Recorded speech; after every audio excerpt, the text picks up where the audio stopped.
Learning मंत्रा की online पाठशाला में आप लोगों का स्वागत है। हम लोग आज अपने इस क्लास में संविधान निर्माण की कहानी का अध्ययन कर रहे थे और संविधान निर्माण की कहानी में इस बात का जिक्र हमने आपसे किया था कि संविधान का निर्माण संविधान सभा के द्वारा और संविधान सभा का गठन प्रांतीय विधानसभा और देशी रियासत के सदस्यों के द्वारा किया गया। उस क्रम में हम लोग एक महत्वपूर्ण बात किया था आपसे नेहरू रिपोर्ट की, और नेहरू रिपोर्ट के द्वारा भारत के लिए एक भावी संविधान का निर्माण किया गया, परंतु ब्रिटिश सरकार के द्वारा नेहरू रिपोर्ट को अस्वीकार कर दिया गया था।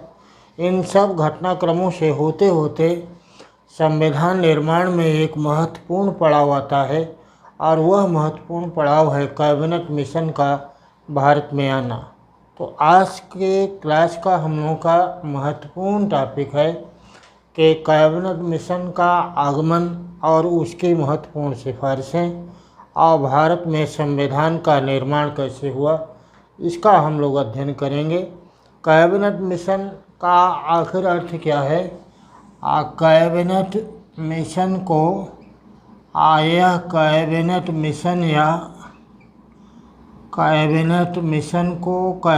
मिशन या इसको मंत्रिमंडलीय योजना कहा गया।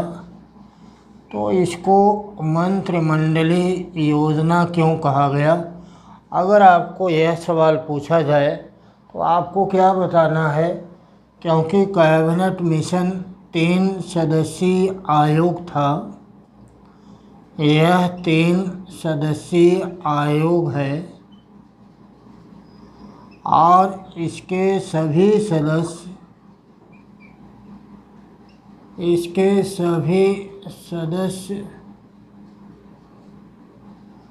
ब्रिटिश कैबिनेट के इसके सारे सदस्य ब्रिटिश कैबिनेट के मंत्री थे, इसलिए इसको मंत्रिमंडलीय योजना कहा गया।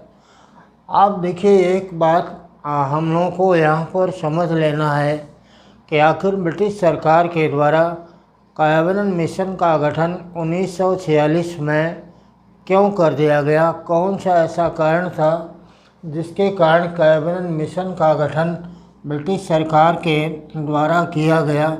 तो सबसे पहले बात आप समझ लें कि आखिर कैबिनेट मिशन के गठन के लिए कौन कौन सी परिस्थितियां उत्तरदायी रहीं।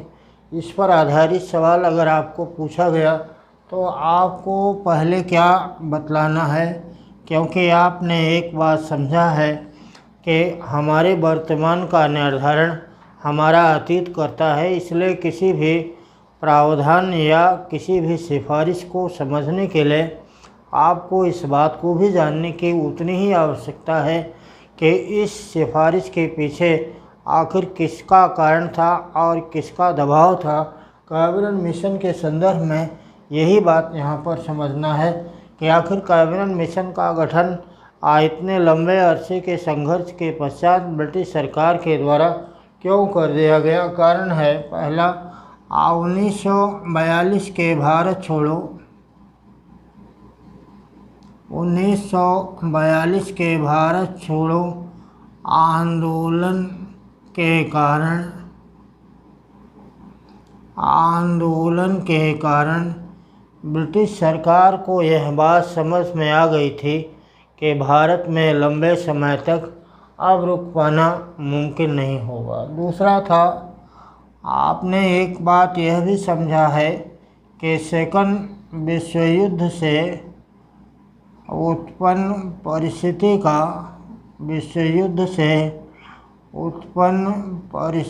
का सामना करने के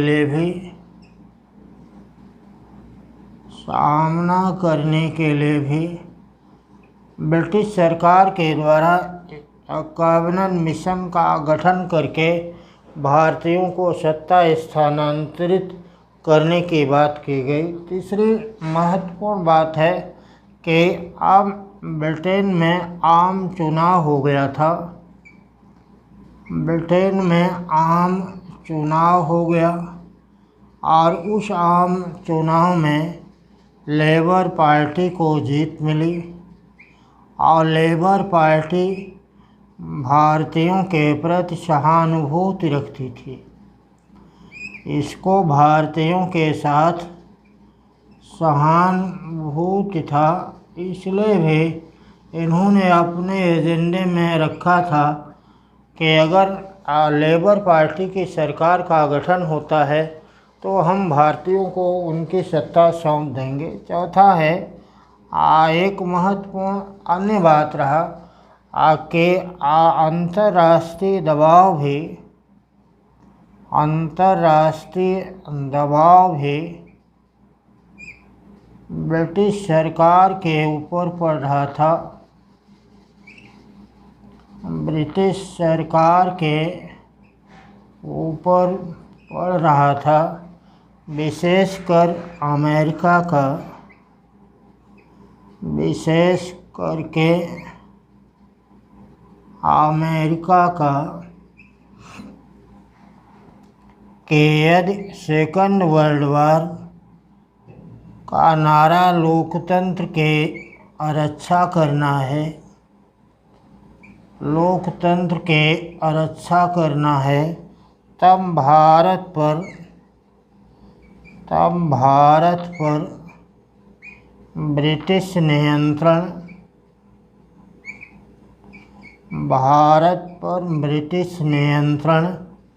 उपयुक्त नहीं होगा। देखिए, कैबिनेट मिशन के आने का ये महत्वपूर्ण कारण हम लोग देख सकते हैं, जो बदलती हुई परिस्थितियों में कैबिनेट मिशन के गठन के लिए ब्रिटिश सरकार को मजबूर कर दिया। कैबिनेट मिशन के सारे सदस्य चूँकि मंत्रिमंडल के सदस्य हैं, इसलिए इसको कैबिनेट मिशन या मंत्रिमंडलीय योजना कहा गया। यह 3 सदस्यीय आयोग था और इस 3 सदस्यीय आयोग के अध्यक्ष का नाम था, इस 3 सदस्यीय आयोग के अध्यक्ष का नाम था लॉर्ड पैथिक लॉरेंस। इसके 2 सदस्य थे और उन दोनों सदस्यों का नाम था एवी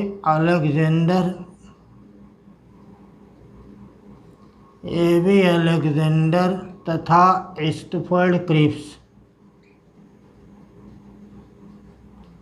एवी अलेक्जेंडर और स्टफर्ड क्रिप्स इनका नाम था। एवी अलेक्जेंडर और स्टफर्ड क्रिप्स इसके सदस्य थे। कैबिनेट मिशन 23 मार्च 1946 को यह भारत आया और भारत के महत्वपूर्ण राजनीतिक दलों और नेताओं के साथ एक साथ और अलग अलग इसने विचार विमर्श किया और विचार विमर्श करने के उपरांत 16 मई 1946 को इनके द्वारा अपनी रिपोर्ट दी गई। तो इस प्रकार से अगर हमको यह बात पूछा जाता है कि कैबिनेट मिशन का भारत में आगमन कब हुआ और कैबिनेट मिशन के द्वारा अपनी योजना को कब प्रकाशित किया गया, कैबिनेट मिशन का अध्यक्ष कौन था, 2 इसके सदस्य कौन लोग थे, किन कारणों से कैबिनेट मिशन का गठन किया गया, और समझने के लिए इस बात को भी जानना आपके लिए बेहद इम्पॉर्टेंट है कि आखिर कैबिनेट मिशन को कैबिनेट मिशन क्यों कहा गया था। तो इतनी बातें महत्वपूर्ण रही। अब आइए कुछ तथ्यात्मक बातों का हम लोग जिक्र करते हैं। तथ्यात्मक बातों का जिक्र करें तो सबसे पहले बात आया कि कैबिनेट मिशन योजना के द्वारा भारत में विभिन्न राजनीतिक दलों और नेताओं के साथ विचार विमर्श करके 16 मई 1946 को 16 मई 1946 को अपनी योजना को प्रकाशित किया गया और इसको प्रकाशित करने का इसमें महत्वपूर्ण बात थी भारतीयों को सत्ता सौंपना। भारतीयों को सत्ता सौंपना। देखिए, कैबिनेट मिशन का मूल उद्देश्य क्या था? भारतीयों को सत्ता सौंपना। ब्रिटिश सरकार के द्वारा कैबिनेट मिशन का जब गठन किया गया तो उनके समक्ष इस बात को रखा गया था कि आपकी सिफारिशें भारतीयों को सत्ता सौंपने के ऊपर ही आधारित होंगी। और सत्ता सौंपने के लिए कैबिनेट मिशन जब भारत में आया, आप विभिन्न राजनीतिक दलों और नेताओं के साथ जब विचार विमर्श किया तो विचार विमर्श करने के बाद भारतीयों को सत्ता सौंपने के लिए उनके द्वारा निम्नलिखित सिफारिशें की गई। कैबिनेट मिशन के द्वारा भारतीयों को सत्ता सौंपने के लिए निम्नलिखित सिफारिशें की गई। निम्नलिखित सिफारिशें की गई, जिसमें पहला है दीर्घकालीन सिफारिश। पहला है दीर्घकालीन सिफारिश। दूसरा है इसमें राष्ट्रमंडल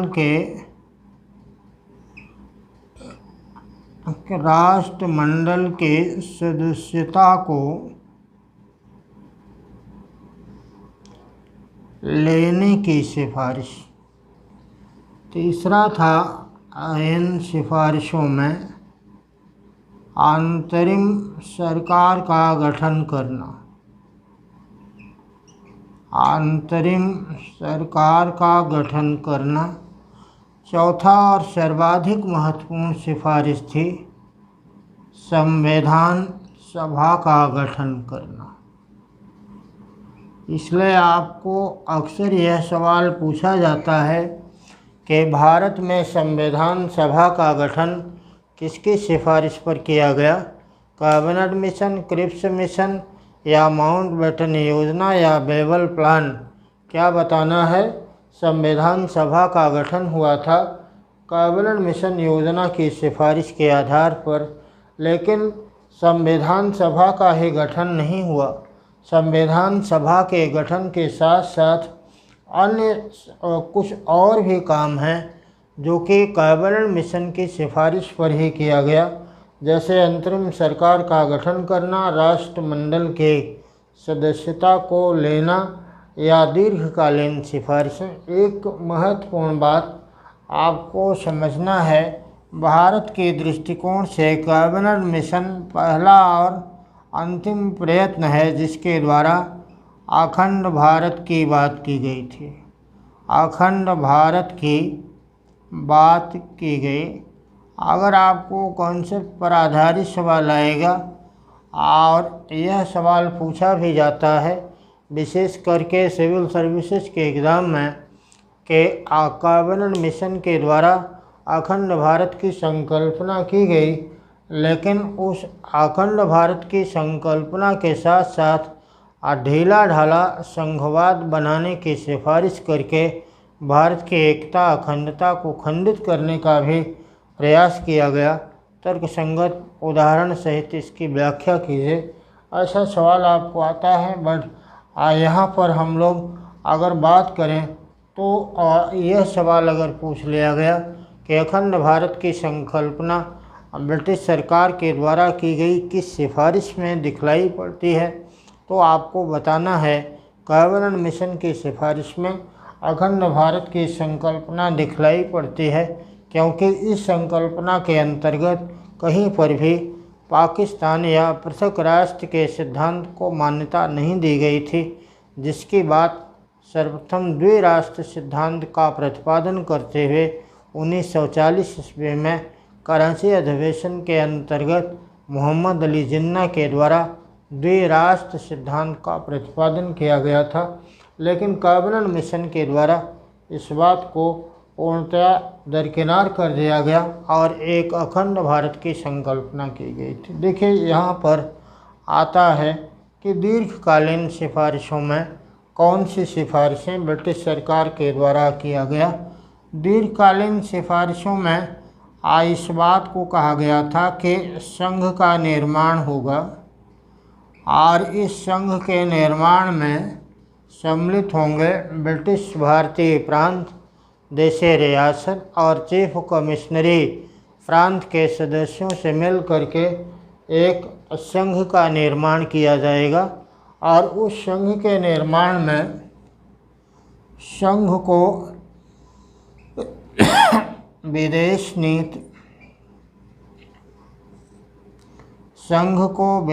नीति संचार और संघ को विदेश नीति संचार तथा बैंकिंग को प्रदान किया जाएगा। शेष सभी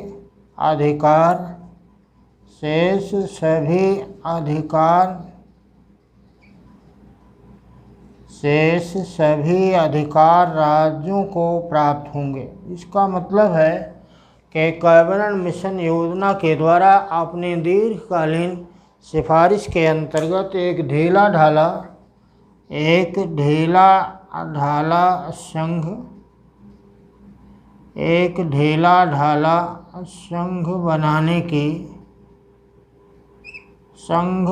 बनाने की बात की गई थी, क्योंकि केवल संघ के क्षेत्राधिकार का उल्लेख किया गया, बचे हुए अवशिष्ट विषय को सारा कुछ राज्यों को प्रदान कर दिया गया था।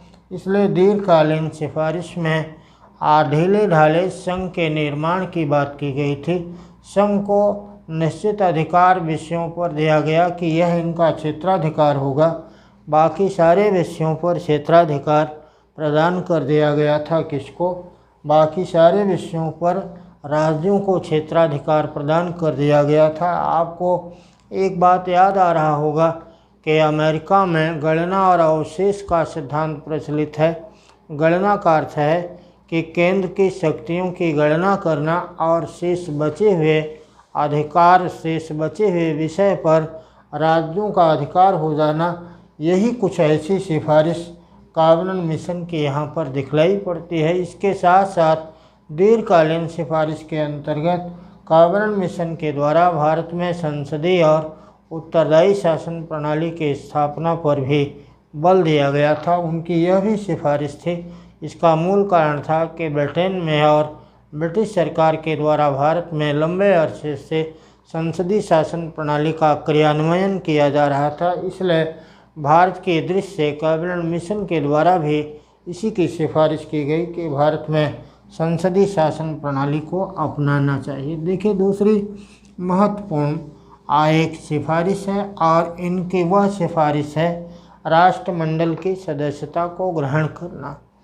ब्रिटेन के द्वारा जितने भी उपनिवेश स्थापित किए गए थे, जब उन उपनिवेशों को स्वतंत्रता प्राप्त हो रही थी तो उनको ब्रिटिश राष्ट्रमंडल का सदस्य बनाया जा रहा था। यद्यपि राष्ट्रमंडल की सदस्यता उस राष्ट्र का स्वैच्छिक क्षेत्राधिकार था, अगर वो चाहे तो उसकी सदस्यता ले और अगर न चाहे तो वह उसकी सदस्यता न ले।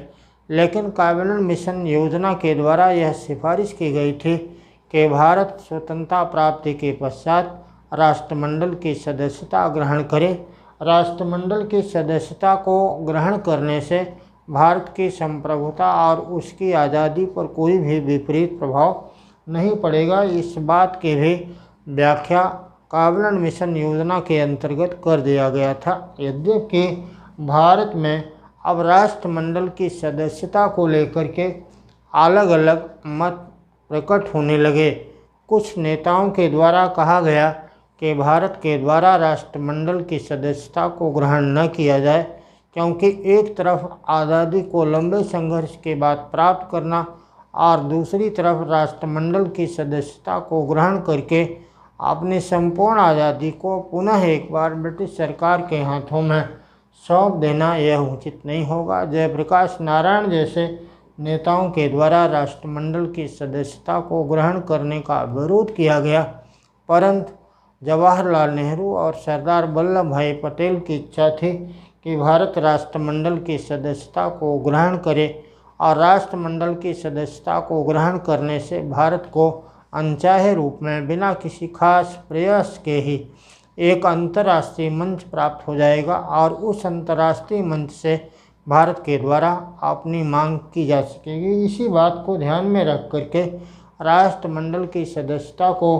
ग्रहण करने का समर्थन किया गया। नेहरू और सरदार वल्लभ भाई पटेल की तत्कालीन व्यवस्था में महती भूमिका थी, इसी के कारण उनकी बात को अस्वीकार नहीं किया गया और अंततः भारत के द्वारा राष्ट्रमंडल की सदस्यता को ग्रहण भी कर लिया गया।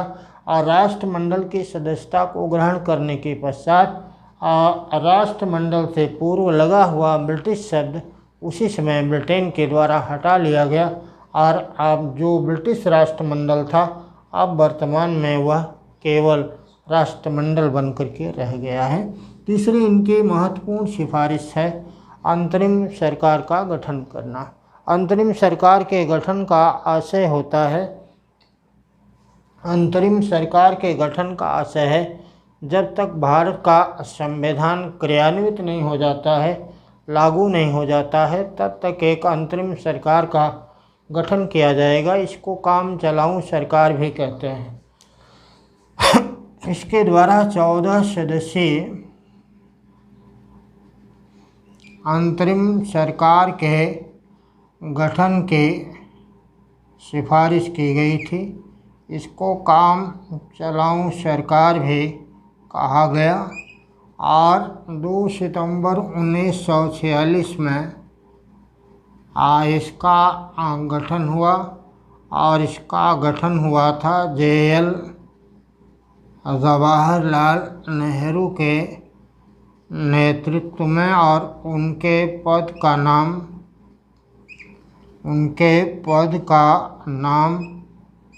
उपसभापति या उपाध्यक्ष था। उपसभापति या उनके पद का नाम उपसभापति या उपाध्यक्ष था और इन्हीं के पास उस समय विदेश मंत्रालय भी था। विदेश मंत्रालय भी इन्हीं के पास रखा गया था। तो यहाँ पर देखें, महत्वपूर्ण बात यह है कि अंतरिम सरकार का गठन किसकी सिफारिश के आधार पर किया गया था, इनकी सिफारिश पर। और इस अंतरिम सरकार के गठन का उद्देश्य था जब तक भारत का संविधान क्रियान्वित नहीं हो जाता तब तक इसी अंतरिम सरकार के द्वारा भारत का शासन चलाया जाएगा। ब्रिटिश सरकार के द्वारा भारतीयों के शासन प्रशासन में किसी प्रकार का कोई हस्तक्षेप न किया जाएगा। अंतरिम सरकार के द्वारा इस बात को बतलाया गया। देखिए, सबसे अंतिम और सर्वाधिक महत्वपूर्ण सिफारिश है और वह सिफारिश है संविधान सभा का गठन करना। संविधान सभा का गठन करने के लिए ब्रिटिश सरकार के द्वारा जो सिफारिश की गई और कैबिनेट मिशन ने जो कहा है वह महत्वपूर्ण है। संविधान सभा का गठन होगा प्रांतीय विधानसभा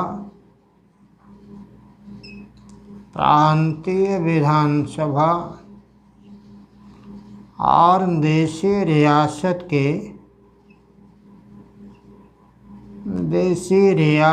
के सदस्यों के द्वारा। इसमें कुल संविधान सभा के कुल सदस्य होंगे 389। प्रत्येक 10 लाख के जनसंख्या पर प्रत्येक 10 लाख की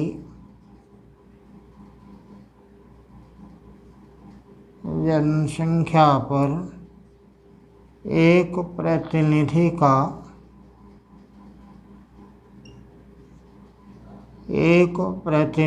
का चुनाव कराया जाएगा। इसके अंतर्गत सार्वभौमिक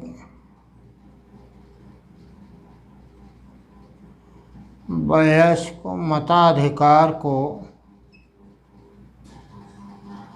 मताधिकार को मान्यता नहीं दिया गया था। 1935 के शासन अधिनियम के अनुसार 10 से 18% लोगों को ही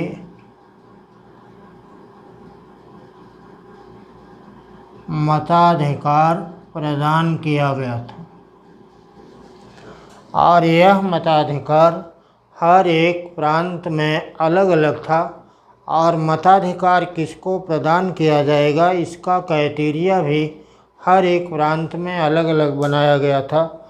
सामान्य रूप में मतदान करने का अधिकार उन लोगों को दिया जाता था जो ब्रिटिश सरकार के राजभक्त होते थे अथवा जो ब्रिटिश सरकार को एक निश्चित टैक्स अदा करते थे, उन्हीं को मताधिकार प्रदान किया जाता था।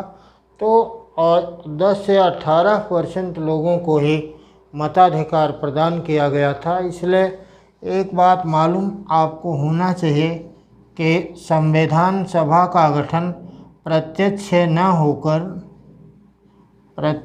जनता के द्वारा न होकर अप्रत्यक्ष रूप में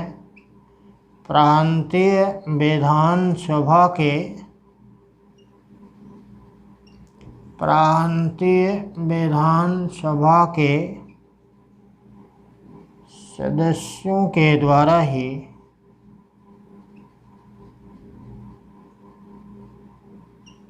किया गया था।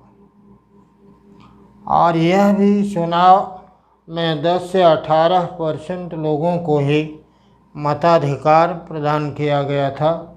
इसी बात से खिन्न होकर के जयप्रकाश नारायण के द्वारा यह आरोप लगाया गया कि संविधान सभा में जनता का कोई प्रतिनिधित्व नहीं है, इसलिए मैं संविधान सभा की सदस्यता से त्यागपत्र देता हूं। आपको आएगा कि इस प्रश्न पर संविधान सभा की सदस्यता से त्यागपत्र देने वाला कौन है, तो आपको लगाना है कि जयप्रकाश नारायण के द्वारा इसी आधार पर संविधान सभा की सदस्यता से त्यागपत्र दे दिया गया था। देखिए, अब एक दूसरा सवाल यहाँ पर बनता है कि एक देशी रियासत कितने सदस्यों को संविधान सभा में भेजेगी। देशी रियासत के द्वारा संविधान सभा में कितने सदस्यों को भेजा जाएगा, यह निर्धारण समझौता समिति के द्वारा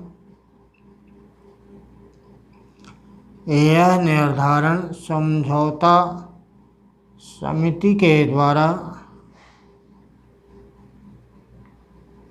जाना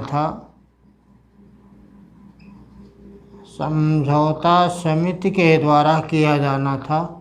और इस समझौता समिति का गठन प्रांतीय विधानसभा और देशी रियासत के सदस्यों से मिल करके होना था। इस प्रकार से यहाँ पर एक बात तय हो गया कि संविधान सभा का गठन प्रांतीय विधानसभा देशी रियासत के सदस्यों से किया गया और इसमें इस बात को बतलाया गया कि कुल 389 सदस्य होंगे। इस 389 सदस्यों में भी एक बात महत्वपूर्ण है, संविधान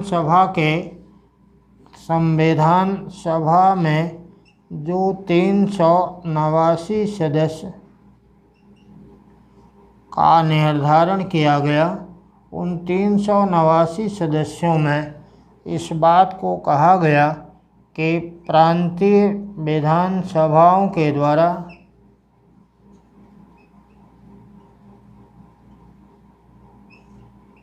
दो 292 सदस्यों का निर्वाचन होगा। चीफ कमिश्नरी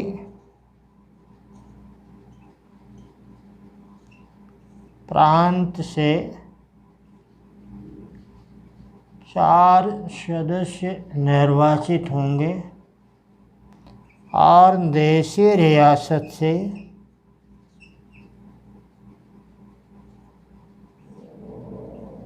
93 सदस्य आएंगे। इसलिए आपको यहाँ पर एक बात समझ लेना है कि 4 चीफ कमिश्नरी प्रांत कौन थे।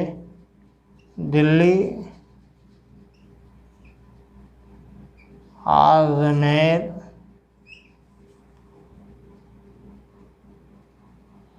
मारवाड़, दिल्ली, अजमेर और मारवाड़, कुर्ग तथा ब्रिटिश बलूचिस्तान।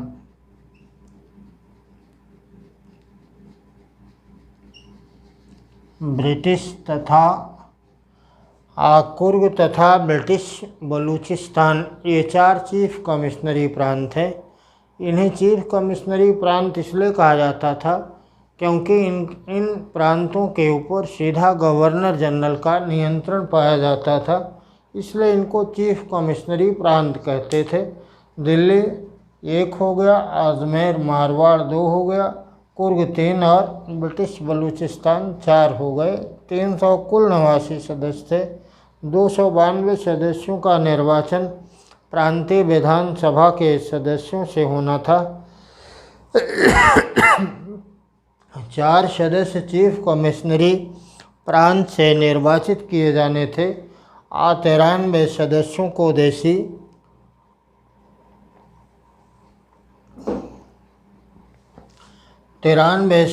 को देशीय रियासत के द्वारा निर्वाचित किया जाना था। तो इस प्रकार से कैबिनेट मिशन योजना की सिफारिश के आधार पर भारत में संविधान सभा का गठन हो गया।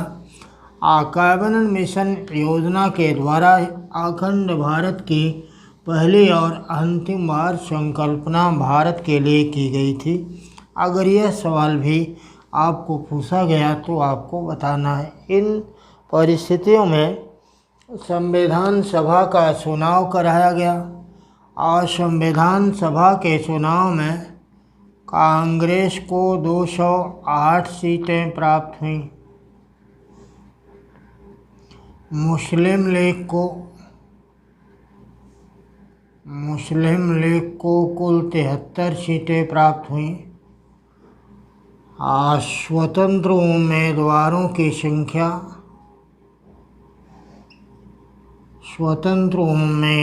की संख्या इसमें 8 थी। अनुसूचित जाति के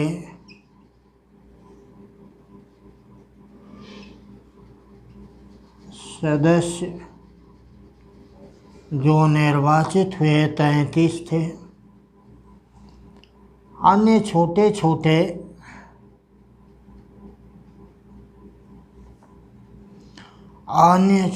छोटे दल थे और उन अन्य छोटे छोटे दल के द्वारा केवल एक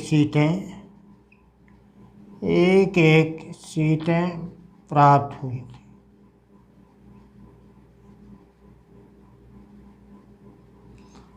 इस संविधान सभा में साम्यवादी दल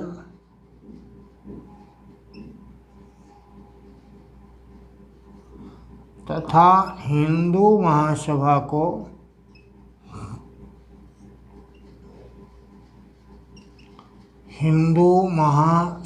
को प्रतिनिधित्व प्राप्त नहीं था।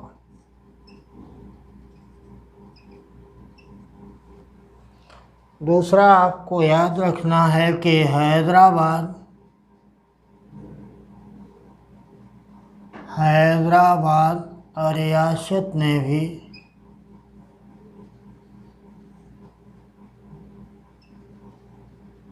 संविधान सभा के गठन में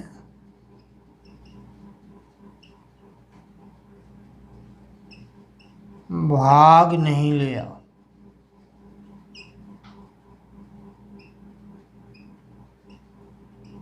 संविधान सभा के गठन में भाग नहीं लिया।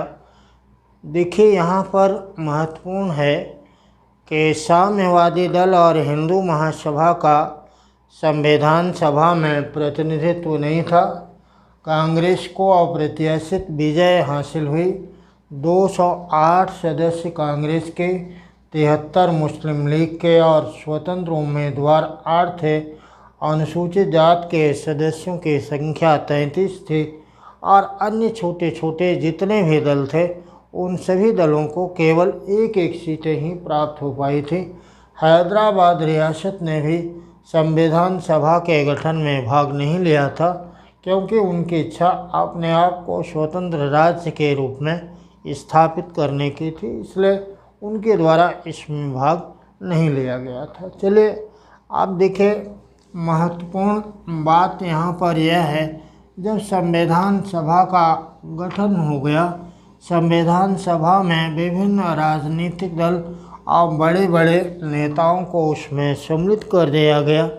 तब यहाँ पर एक बात यह हुआ कि संविधान का निर्माण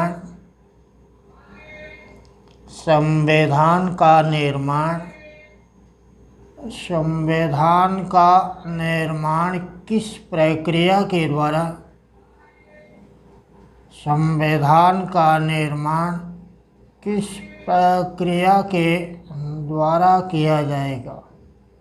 संविधान निर्माण की प्रक्रिया को सर्वसम्मति पर आधारित किया गया था, अर्थात संविधान का निर्माण बहुमत के आधार पर नहीं किया गया बल्कि सर्वसम्मति के आधार पर किया गया था। जब संविधान सभा के सभी सदस्य किसी भी प्रावधान को अंगीकार करने पर सहमत हो जाते थे तभी उसको संविधान में स्थान प्रदान किया गया है।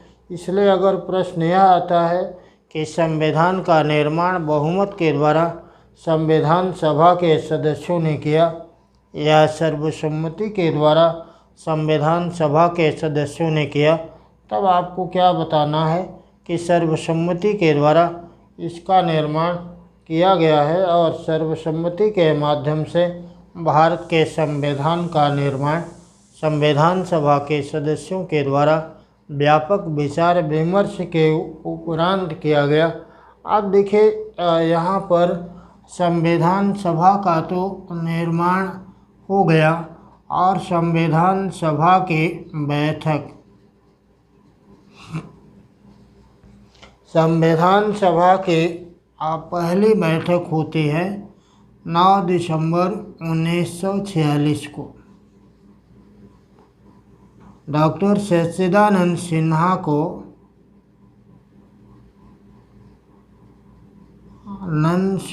को इसका अस्थायी अध्यक्ष बनाया गया और संविधान सभा को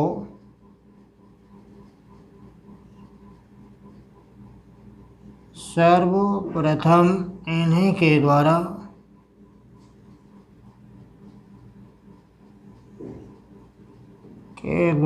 संबोधित भी किया गया।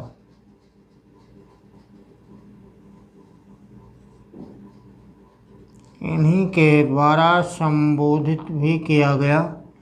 11 दिसंबर 1946 को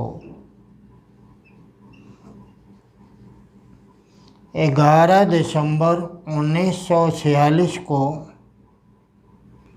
डॉक्टर राजेंद्र प्रसाद को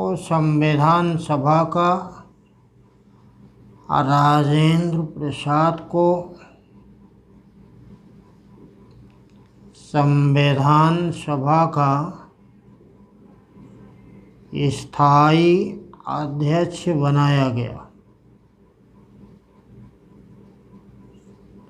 डॉक्टर राजेंद्र प्रसाद को संविधान सभा का स्थायी अध्यक्ष बनाया गया। आज संविधान के जब पहली बैठक हुई थी तो उसमें ज़्यादा सदस्य सम्मिलित नहीं हो पाए। आज सामान्यतः 210 सदस्य उपस्थित हुए थे। इसका मूल कारण था कि मुस्लिम लीग के सभी सदस्य इसमें नहीं आए और दूसरा कारण ये था कि देशी रियासत के सदस्यों ने भी इसमें भाग नहीं लिया, क्योंकि अभी भी वे अपने आप को स्वतंत्र अस्तित्व में रखने का प्रयास कर रहे थे। इसलिए संविधान सभा की पहली बैठक में अधिक सदस्यों की, संविधान सभा के सारे सदस्यों की उपस्थिति नहीं हो पाई थी। 9 दिसंबर 46 को अस्थायी अध्यक्ष संविधान सभा के सर्वाधिक वयोवृद्ध नेता सच्चिदानंद सिन्हा को इसका अस्थायी अध्यक्ष बनाया गया और सर्वप्रथम इन्हीं के द्वारा इस संविधान सभा को संबोधित भी किया गया। 11 दिसंबर 1946 को डॉक्टर राजेंद्र प्रसाद को संविधान सभा का स्थायी अध्यक्ष नियुक्त किया गया। उसके पश्चात 13 दिसंबर 1946 को पंडित जवाहरलाल नेहरू के द्वारा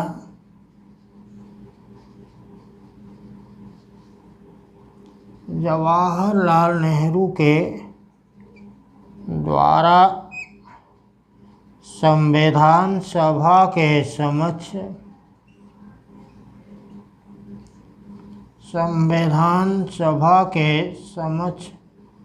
उद्देश्य प्रस्ताव रखा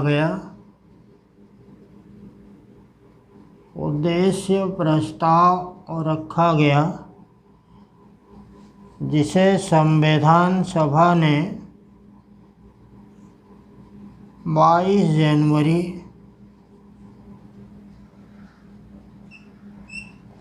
1947 ईस्वी को स्वीकार कर लिया था, क्योंकि उद्देश्य प्रस्ताव पर संविधान सभा के अंतर्गत व्यापक विचार विमर्श हुआ और इस व्यापक विचार विमर्श के उपरांत संविधान सभा के द्वारा इसको स्वीकार किया गया। संविधान सभा के अंतर्गत संविधान निर्माण में सर्वाधिक महत्वपूर्ण भूमिका थी प्रारूप समिति की, और प्रारूप समिति 7 सदस्यीय था आज जिसके अध्यक्ष डॉक्टर B.R.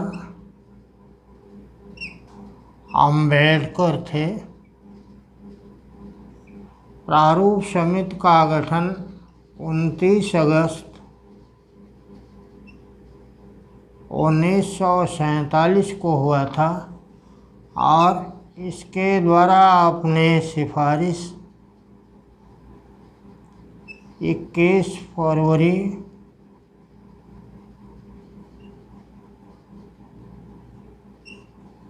1948 ईस्वी को कर दी गई थी।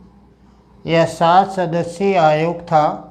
आपके एग्जाम में एक सवाल यह भी पूछा गया कि प्रथम प्रारूप का निर्माण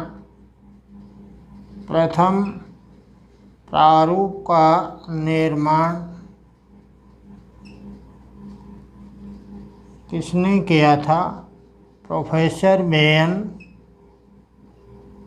राव के द्वारा किया गया था और ये संविधान सभा के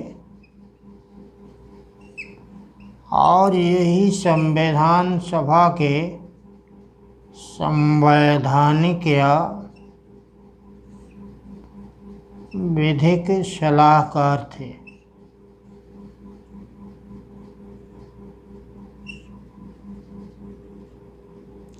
ये संवैधानिक या विधिक सलाहकार भी थे, जिनके द्वारा संविधान का प्रथम प्रारूप तैयार किया गया था।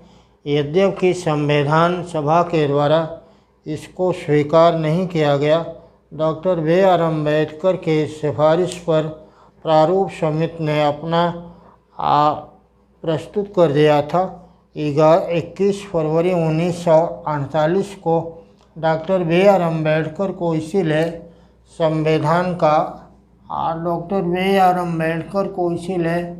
संविधान का पिता या जन्मदाता कहा जाता है।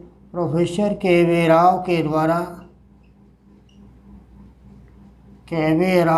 द्वारा इन्हें संविधान के माता कहा गया या जननी कहा गया।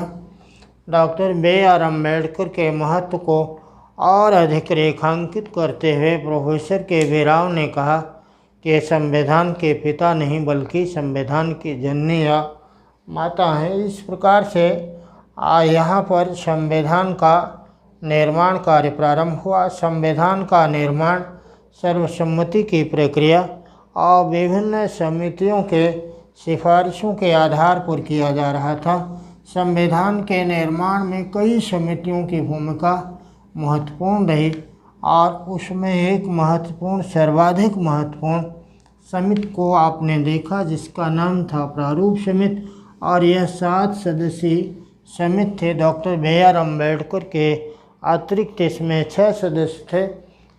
अम्बेडकर के साथ ये 7 सदस्य इसमें सम्मिलित हुए थे। संविधान के निर्माण में एक नया घटनाक्रम आ गया। नया घटनाक्रम यह आया आपके 3 जून 1947 को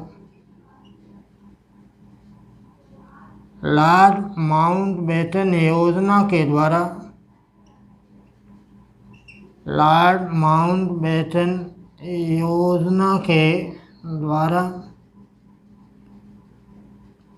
देश का विभाजन हो गया, जिसमें यह प्रावधान किया गया था कि भारत और पाकिस्तान 2 संघ होंगे और देशी रियासतों को यह अधिकार होगा कि वे स्वयं को किसी संघ में सम्मिलित करें या अपनी स्वतंत्र स्थिति की घोषणा कर दें। सामान्यतः सभी देशी रियासतों के द्वारा भारत या पाकिस्तान में से किसी न किसी संघ में सम्मिलित करने की घोषणा कर दी गई, परंतु 3 देशी रियासतों के द्वारा अपने स्वतंत्रता की घोषणा की गई, हैदराबाद, जूनागढ़ और जम्मू कश्मीर। बाद में रियासत समिति का अध्यक्ष या प्रांतीय समिति के अध्यक्ष के रूप में कार्य करते हुए सरदार वल्लभ भाई पटेल के द्वारा रियासतों का एकीकरण कराने में अपनी महत्वपूर्ण भूमिका का निर्वहन किया गया और हैदराबाद रियासत का भारत में विलय पुलिस कार्रवाई के द्वारा, जूनागढ़ रियासत का विलय भारत में जनमत संग्रह के द्वारा और जम्मू कश्मीर रियासत का विलय कालांतर में भारत के विलय पत्र पर हस्ताक्षर करके कर दिया गया। देश का विभाजन हो गया और संविधान सभा भी बंट गई, और जब संविधान सभा बंट गई तब 31 अक्टूबर 1947 को देश विभाजन के बाद संविधान सभा की पहली बैठक हुई और उसमें कुल 299 सदस्य ही रह गए थे। इसमें 229 सदस्य प्रांतीय विधानसभा से संबंधित थे और 70 सदस्य संबंधित थे देशी रियासत से। 70 सदस्य संबंधित थे कहाँ से? देशी रियासत से। इसलिए 31 अक्टूबर 47 को जब संविधान सभा की बैठक होती है देश विभाजन के पश्चात, तब संविधान सभा के कुल सदस्यों की संख्या कितनी रह गई? 299। प्रांतीय विधानसभा के 229 सदस्य और देशी रियासत के कुल 70 सदस्य उसमें मौजूद थे। इस प्रकार से 18 जुलाई 1947 को 18 जुलाई 1947 को भारतीय स्वाधीनता विधेयक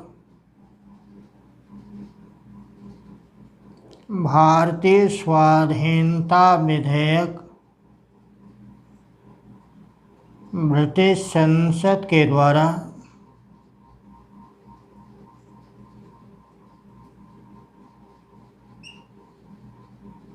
पारित किया गया। आपको प्रश्न आएगा कि भारतीय स्वाधीनता विधेयक कहाँ पर पारित किया गया? ब्रिटिश संसद के द्वारा। और कब पारित किया गया था? 18 जुलाई 1947 ईस्वी को। देखिए, आपने समझा कि भारत में संविधान का निर्माण सर्वसम्मति की प्रक्रिया और विभिन्न समितियों की सिफारिश पर किया गया, जिसमें महत्वपूर्ण समितियों में संघ समिति के अध्यक्ष जवाहरलाल नेहरू थे। संघ समिति के अध्यक्ष जवाहरलाल नेहरू थे। प्रांतीय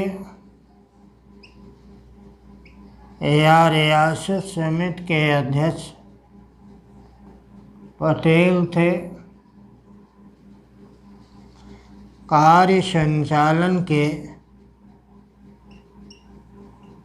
संचालन समिति के एम मुंशी थे। नियम समिति के अध्यक्ष डॉक्टर राजेंद्र प्रसाद थे।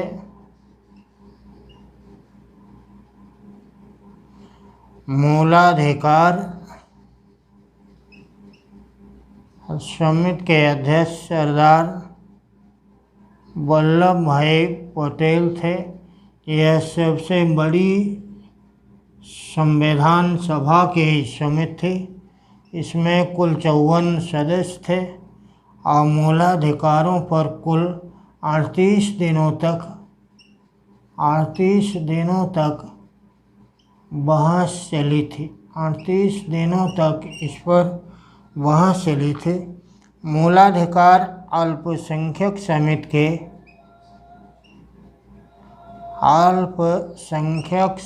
के अध्यक्ष एच.सी. मुखर्जी थे, जबकि मूलाधिकार उप समिति के अध्यक्ष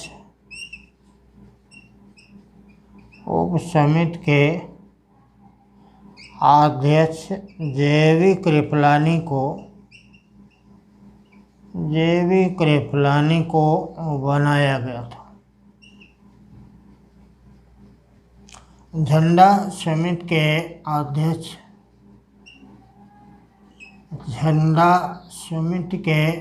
अध्यक्ष डॉक्टर राजेंद्र प्रसाद थे।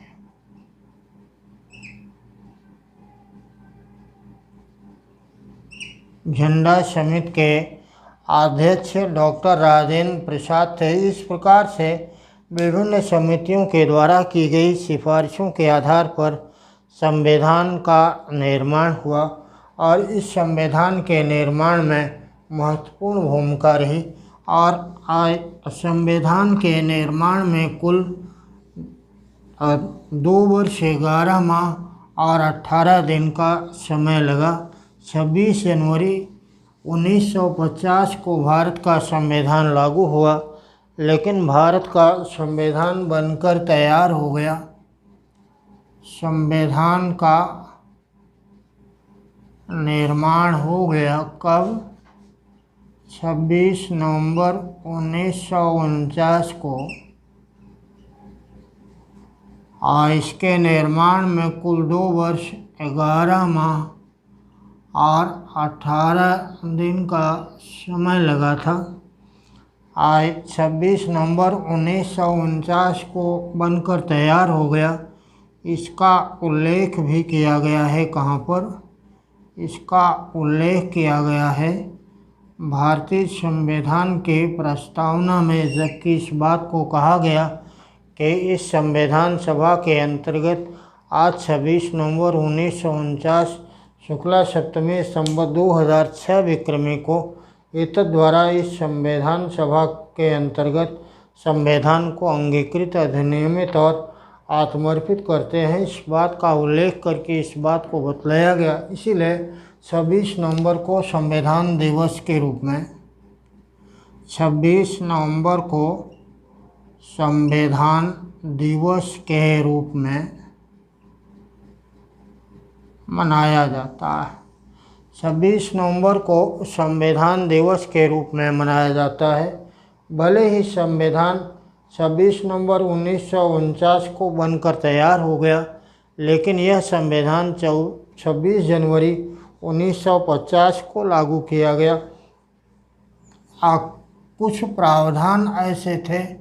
कुछ ऐसे प्रावधान थे जो 26 नवंबर को लागू किए गए थे।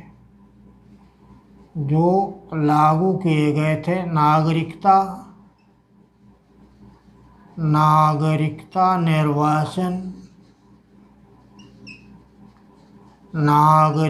निर्वाचन एवं अंतरिम संसद से संबंधित प्रावधान को 26 नवंबर को लागू कर दिया गया था। शेष सारे संविधान को 26 जनवरी 1950 ईस्वी को ही लागू किया गया। इसका मूल कारण यह था कि राष्ट्रीय स्वाधीनता आंदोलन के दौरान 26 जनवरी 1930 को प्रथम बार प्रत्येक वर्ष 26 जनवरी के ही दिन स्वाधीनता दिवस मनाने की शपथ राष्ट्रीय स्वाधीनता आंदोलन के अंतर्गत किया गया। इसी बात को यादगार बनाने के लिए यह सोचा गया कि उसको हम ऐतिहासिक बना दें। इस बात को ध्यान में रखकर भले ही भारत का संविधान 26 नवंबर 1949 को बनकर तैयार हो गया था, लेकिन इसे 26 जनवरी 1950 को ही लागू किया गया। संविधान सभा की अंतिम बैठक संविधान सभा की अंतिम बैठक 24 जनवरी 1950 को हुई थी और इसके अंतर्गत डॉक्टर राजेंद्र प्रसाद को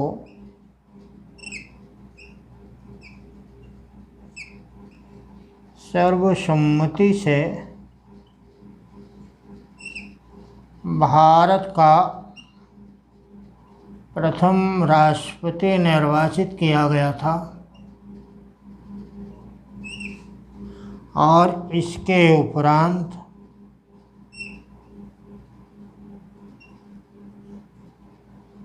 संविधान सभा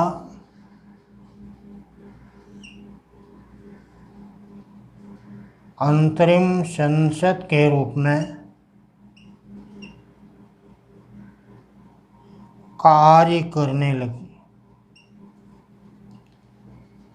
अंतरिम संसद के रूप में यह कार्य करने लगी। संविधान सभा के अंतर्गत संविधान सभा के सदस्य जिस क्रम में बैठे हुए थे, उसी क्रम से एक एक लोग आकर के संविधान की प्रतियों पर हस्ताक्षर किए और संविधान के कुल 3 प्रतियां रखी गई थी। एक हिंदी के हस्तलिखित थी, अंग्रेजी के हस्तलिखित और टाइप दोनों थी। तीनों प्रतियों पर उनके द्वारा हस्ताक्षर करना था। संविधान के इस प्रावधानों के साथ साथ इसमें एक अन्य महत्वपूर्ण बात थी कि संविधान के पन्नों के दूसरी साइड में नंदलाल बसु के द्वारा चित्रकारी भी किया गया था। इस प्रकार से संविधान का निर्माण 26 नवंबर 1949 को हुआ, लेकिन यह 26 जनवरी 1950 को लागू हुआ। संविधान के निर्माण में कुल 3 वाचन हुए थे। वाचन माने पढ़ना होता है। इसको 3 बार पढ़ा गया था। 3 वाचन हुए थे और संविधान में कुल अधिवेशन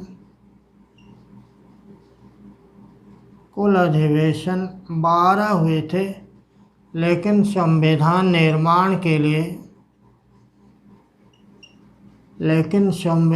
का निर्माण करने के लिए 11 अधिवेशन हुए थे। क्यों? क्योंकि 12वें अधिवेशन के अंतर्गत डॉक्टर राजेंद्र प्रसाद को भारत का प्रथम राष्ट्रपति निर्वाचित किया गया था। इसलिए कुल अधिवेशनों की संख्या अगर पूछा गया तो 12 होगा, लेकिन संविधान निर्माण के लिए अगर कहा जाए तो संविधान का निर्माण करने के लिए कुल 11 अधिवेशन हुए थे, कुल 3 वाचन हुए थे। जयप्रकाश नारायण और तेज बहादुर सप्रू के द्वारा संविधान सभा की सदस्यता से त्यागपत्र दे दिया गया था। जयप्रकाश नारायण के द्वारा इसलिए त्यागपत्र दिया था क्योंकि उन्होंने संविधान सभा के ऊपर आरोप लगाया था कि इसमें जनता का उचित प्रतिनिधित्व नहीं है और यह संविधान सभा ब्रिटिश सरकार के अधीन काम कर रही है। ब्रिटिश सरकार के द्वारा गठित कैबिनेट मिशन योजना के सिफारिश के आधार पर गठित की गई, इसलिए यह संपूर्ण प्रभुत्व संपन्न भी नहीं है, इसलिए उन्होंने त्यागपत्र दे दिया था। जबकि तेज बहादुर सप्रू के द्वारा बीमारी के चलते कार्य में अक्षम होने के कारण उन्होंने संविधान सभा की सदस्यता से त्यागपत्र दे दिया था।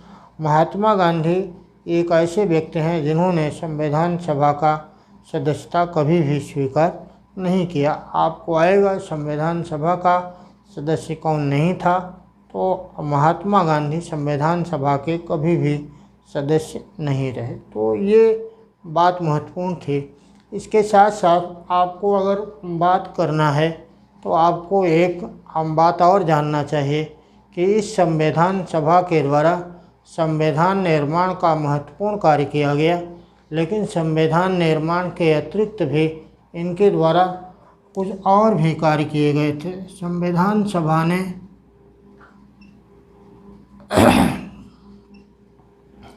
संविधान निर्माण के अतिरिक्त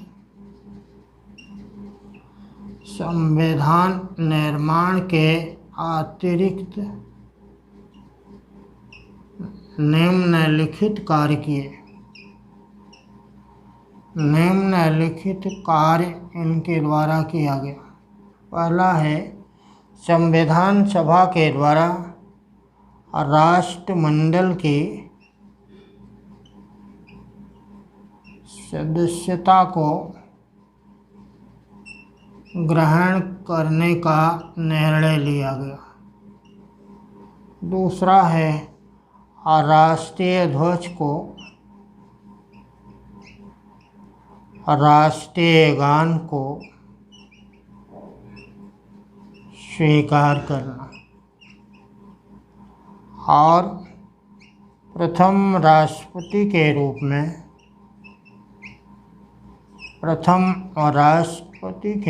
में डॉक्टर राजेंद्र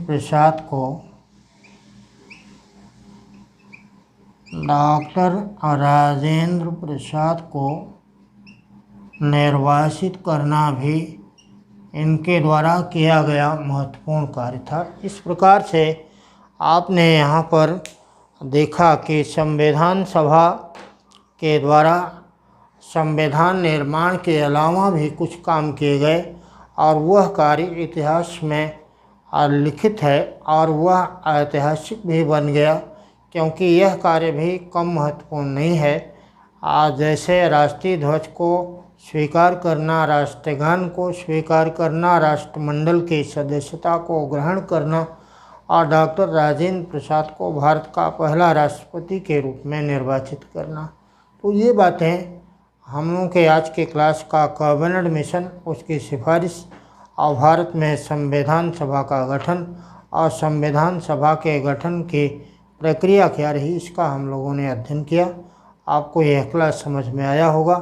अगले क्लास में हम लोग महत्वपूर्ण टॉपिक का अध्ययन करेंगे और उस टॉपिक का नाम है भारत में संवैधानिक विकास, जो प्रारंभ होता है 1773 ईस्वी के रेगुलेटिंग एक्ट से और चलता है 1935 के शासन अधिनियम तक। इन सारे अधिनियमों के अंतर्गत कौन कौन से महत्वपूर्ण प्रावधान किए गए हैं, हम लोग इसका अध्ययन करते हैं। तब तक के लिए धन्यवाद। जय हिंद।